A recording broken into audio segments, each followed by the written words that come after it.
What if I told you that many of the most profound events in human history have been misunderstood? That the true meaning of what happened before my crucifixion goes far beyond what is told? Have you ever wondered why I accepted the fate of the cross? What really happened at the Last Supper? What was in the hearts of my disciples when I told them I was leaving? Today I'm going to reveal something that few people understand. The events leading up to my death were not just a tragic unfolding.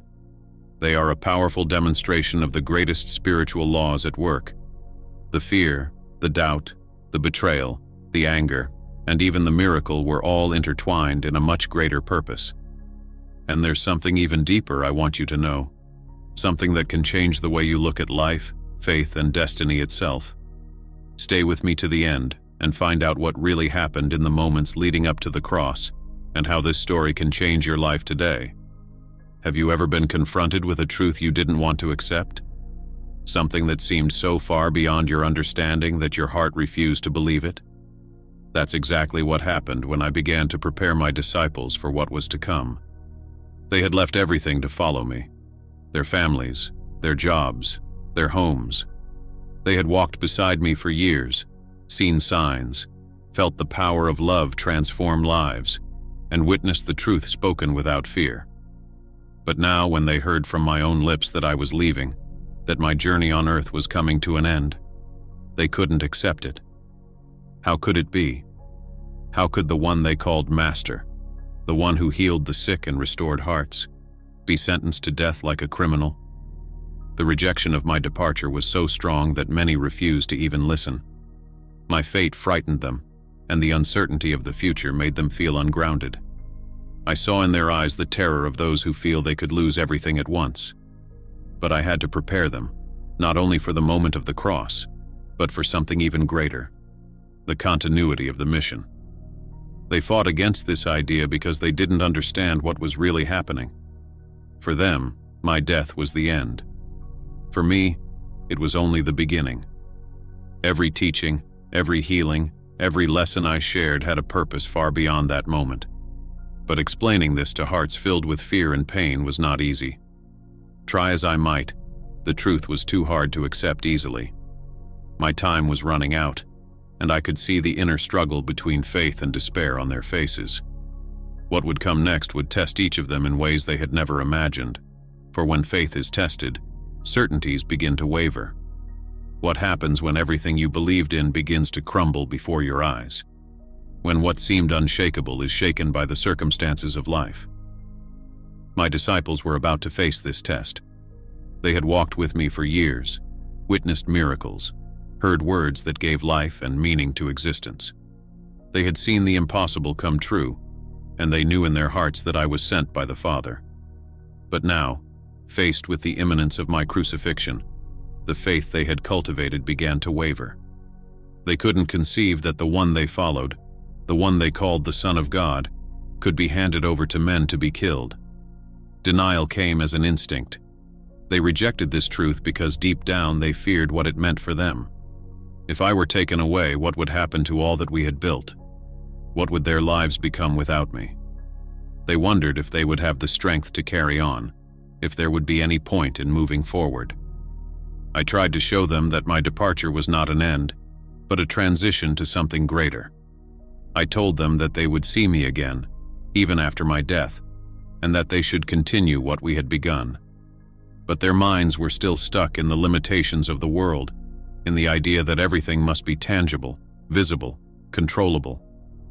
They didn't understand that true faith is not based on what you can see, but on what you feel in the depths of your soul. Every day their resistance grew.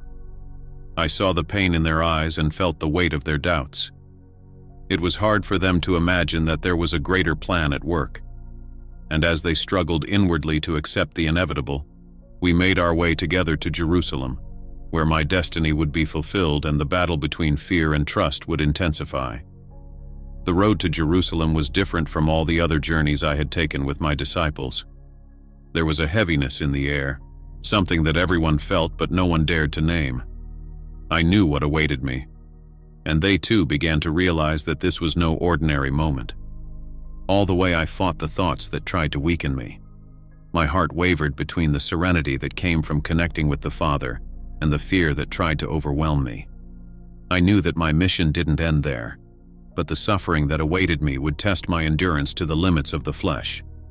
The question that echoed in my mind was, will I be able to remain in perfect communion with the Father even as pain overtakes my body?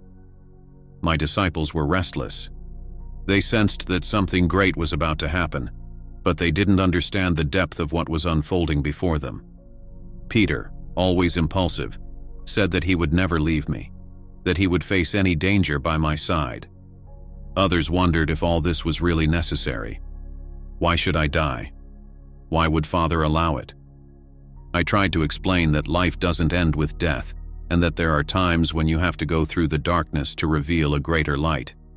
But all this was still abstract to them.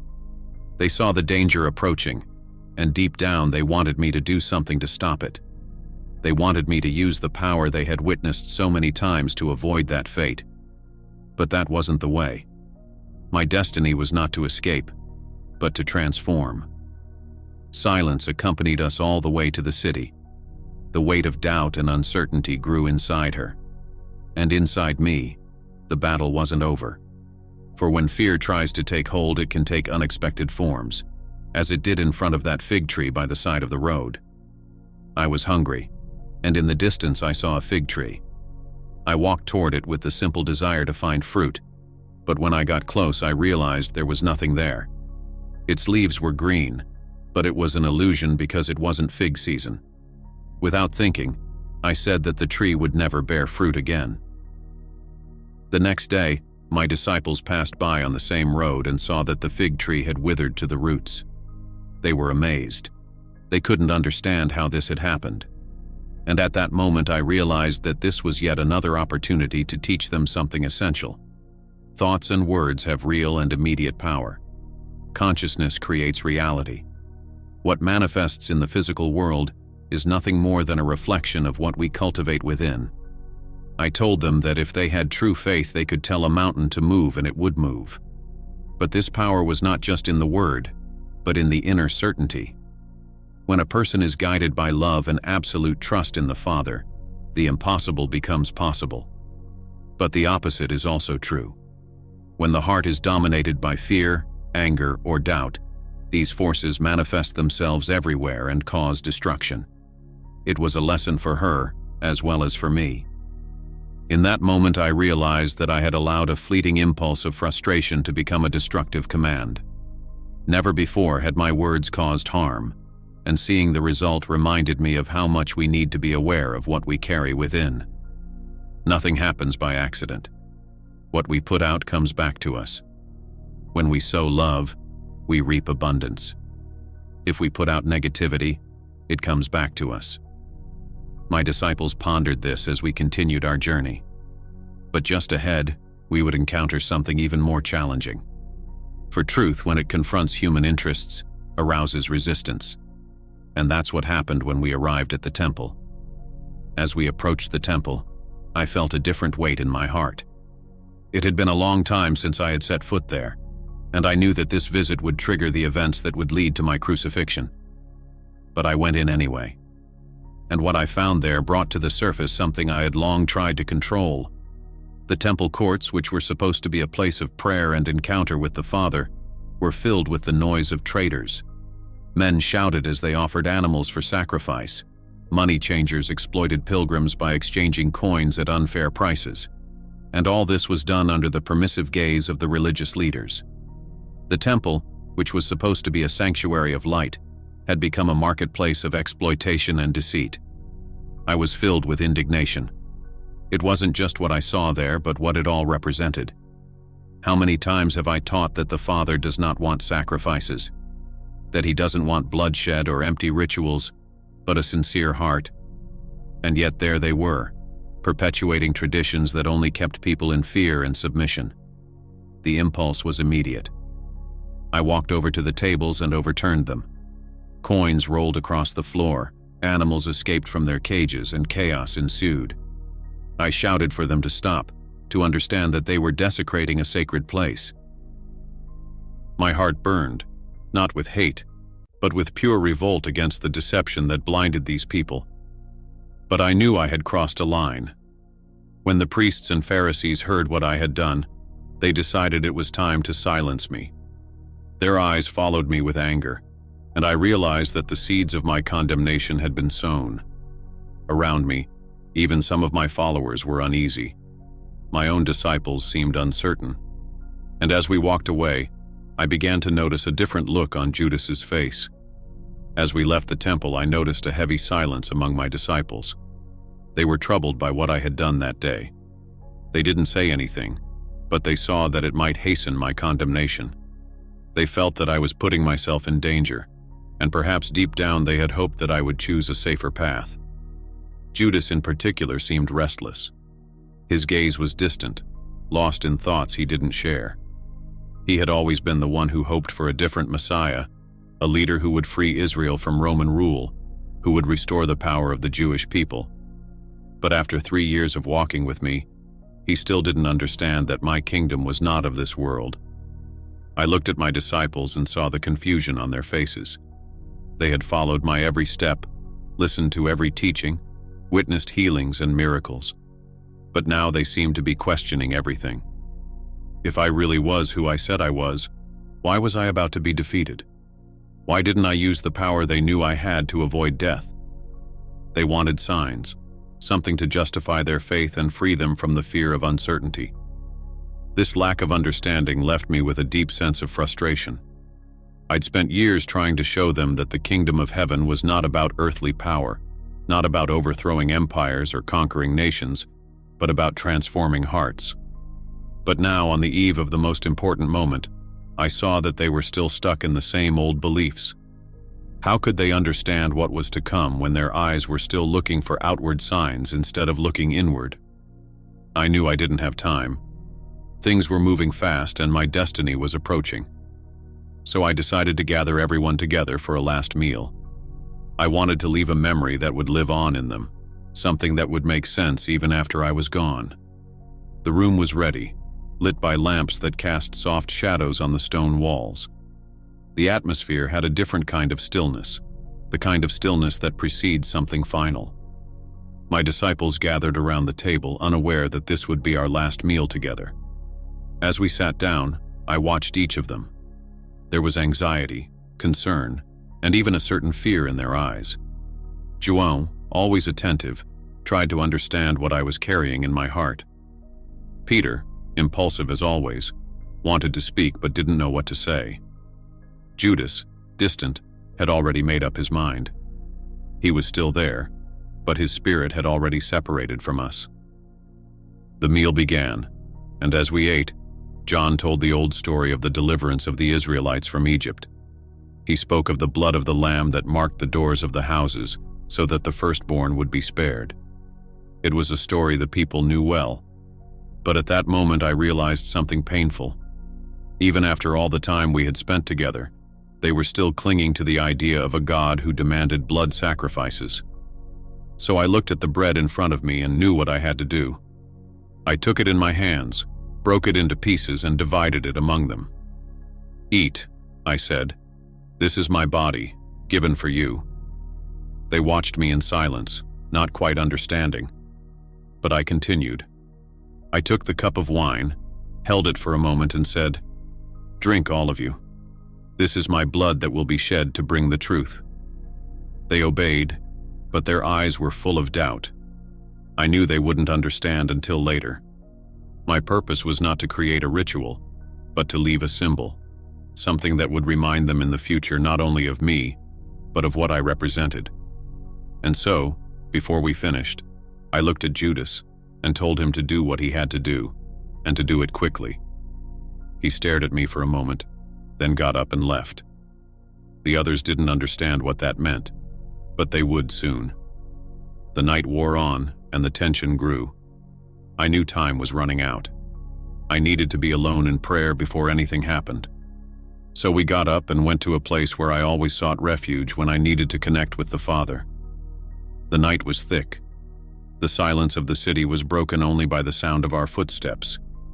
I felt the weight of what was about to happen, but the greatest pain came not from what they would do to me, but from what was born in the heart of the one who had walked beside me for so long. Judas had already made up his mind. It wasn't hatred that moved him, but disillusionment. For years he had expected me to rise as a revolutionary leader, someone who would liberate Israel with power and strength. But I didn't come for that. My kingdom was not of this world, and he could never accept that truth. To him, my surrender seemed like a failure, and so he sought another way, one that made sense to him within what he still believed. He turned away from us at dinner and made his way to the priests. He did what he thought was necessary. He handed me over for a few pieces of silver, not just because he wanted to make a profit, but because he thought that maybe I would react, maybe I would get up and fight. But he didn't understand that my battle was never against empires or earthly kings, but against the darkness that imprisons hearts. As I prayed in the garden, I felt his presence approaching. He brought soldiers and guards with torches and spears as if they were arresting a criminal. My heart was not filled with anger or fear, but with compassion. He didn't know what he was doing. As he approached, he looked into my eyes. There was hesitation, but the decision was already made. Then he gave me a kiss on the cheek, the signal he had agreed to so that I could be identified. The guards advanced, and Pedro, with his usual impulse, tried to react violently. But I stopped him. This was not the way. I was taken away, and at that moment every single person who was with me fled. My disciples, those who had promised never to leave me, scattered into the shadows. Fear overwhelmed them. And as I was led away by the soldiers, Peter followed me from afar. But it wouldn't be long before even he denied knowing me. The night was cold, and the wind blew through the trees in the garden. I moved away a little, seeking a place where I could be alone with the Father. My soul was restless. I knew that the moment had come. I sat down on a rock, closed my eyes, and breathed deeply. Thoughts came like waves, trying to drag me into fear, into despair. The pain of betrayal, the loneliness that was approaching, the suffering that awaited my body. Everything was trying to pull me into darkness, but I knew that I had to rise above. Father, if it is possible, take this cup from me. The words slipped from my lips before I could stop myself. I, who had always taught absolute trust, now felt the weight of doubt. But in that moment, I surrendered everything to the greater love. But may your will be done and not mine. And then I surrendered completely to universal consciousness, allowing its peace to fill every space of my being. The fear still weighed on me, but something within me was transformed. It wasn't the pain that disappeared, but the resistance to it.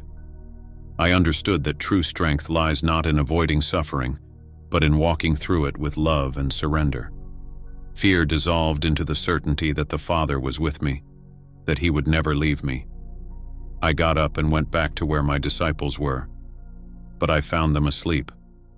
Even after all they had heard, even in the face of my suffering, they hadn't been able to keep watch with me for an hour. Sadness touched my heart, but I didn't judge them. The spirit is always willing, but the flesh is weak. They didn't understand the magnitude of what was about to happen. And before they could understand, the night broke with the glow of the approaching torches. The sound of voices mingled with the glow of the torches. The smell of the night carried the weight of the decision that had been made. The soldiers arrived with Judas at their head, and he stepped forward to greet me with a kiss that sealed the betrayal. There was no surprise in my eyes, no resistance in my body. I simply accepted what was coming. I was taken and presented to the council of priests who had already decided my fate before any trial. The accusations were many, but all empty. They were looking for something to justify my condemnation, but their words were flimsy, contradictory. The real reason for their anger was not any crime committed, but their fear of the truth I brought. Before Pilate, the Roman governor, the people cried out for my crucifixion. Many of those who had once followed me were now in the crowd, influenced by the religious leaders who wanted to get rid of me. Pilate hesitated. He couldn't find anything wrong with me, but the clamor of the crowd was stronger than his will. He washed his hands of me, handed me the sentence, and allowed me to be scourged and humiliated. Every blow I received was felt by those who loved me. Every open wound on my body was a reflection of human ignorance, of the fear that resists love. But the pain that ran through my flesh was nothing compared to the sadness of seeing hearts hardened by incomprehension. There was no hate in me, only compassion. They didn't know what they were doing. I was taken to Golgotha, the place of the crucifixion. Nailed to the cross, my body became the symbol of the greatest paradox: fragility and strength, suffering and redemption, death and life. But there, suspended between heaven and earth, I knew that pain was not the end. With my last breath, I surrendered completely to the Father, and the darkness of that moment was pierced by the light of divine consciousness. The silence that followed my death was profound. The lifeless body on the cross was the image everyone saw, but what really happened at that moment was beyond human understanding. As my spirit was released from matter, I was enveloped by an indescribable light, a love that surpassed any earthly experience. There was no pain, no fear, only a sense of total fulfillment. The people who witnessed my death felt a mixture of shock and despair. My disciples hid, overwhelmed with fear and uncertainty. Everything they believed in seemed to have collapsed. How could this be the end? How could the Son of God be defeated? But the real answer lay not in what their eyes saw, but in what lay beyond the appearance of things. The tradition that emerged after my departure tried to explain what had happened in a limited way. They spoke of the resurrection as a physical return, as if I had returned to the same body that had been wounded and killed. But that wasn't the miracle. The real miracle was the continuity of consciousness, the certainty that life doesn't end in the flesh. The kingdom of heaven is not a distant place, but a state of being, a connection with universal consciousness that transcends all the barriers of the material world. Yes, I appeared to those who were willing to see me, not in a physical body that had to prove my existence, but in the form of a living presence, the certainty that manifests in the heart. The resurrection was the victory over the fear of death, the proof that the spirit cannot be destroyed. But many, stuck in their old beliefs, have turned this moment into a material myth without understanding its true depth. What matters is not whether my physical body came back to life or not. What matters is that my presence never left. For those who sincerely sought me, I was there, and I still am. For love doesn't die, truth doesn't fade, and consciousness continues its journey beyond time and space. My presence never left this world. I didn't just come to live among you for a while and then leave. My purpose was to awaken humanity to something far greater than any religious doctrine could contain. The truth I brought was not to be worshipped, but to be lived. After my body was buried, despair gripped my disciples. The loss seemed irreparable, and for a moment they wondered if it had all been in vain. But then they began to sense something. They couldn't see me with their eyes, but they knew that I was there. They could no longer touch my hands, but they felt my presence like a fire burning within them. That's how they understood that I had never left them. The kingdom of heaven that I have talked so much about was never a distant place, but a state of consciousness. There is no separation between you and the Father, between the human and the divine. The love that brought me into this world and sustained me until the last moment on the cross is the same love that dwells in you. Everything I've done has been to show you that you too can live this truth. Over time, many have distorted my words and turned my legacy into rigid doctrines and limiting beliefs. But my message has always been simple. Love is the key, faith is the way, and surrender to the Father brings true freedom. The transformation you seek does not come from without, but from within. The resurrection was not an isolated event of the past, but a reality available to all who choose to awaken to a life beyond ego and fear. Now the call is upon you. Everything I've taught, everything I've lived, everything I've given is not just to be remembered as a story from the past, but to be experienced in the present. Truth doesn't belong to any one time or group of people. It is universal, it is eternal, it is alive, and it is within you.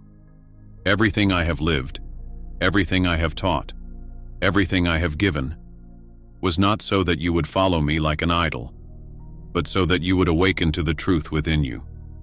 My body was nailed to the cross, but my essence was never touched. Death did not defeat me because true life cannot be destroyed. And that same life is in you. You are not weak, lost, or separated from the Father. You are one with the consciousness that governs the entire universe. Don't look outside for what has always been within. The kingdom of heaven is not a distant place.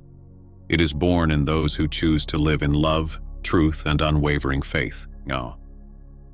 There's nothing more I can say. The choice is yours. Continue to sleep in fear and illusion, or wake up to who you truly are. I am with you. Always have been. I always will be.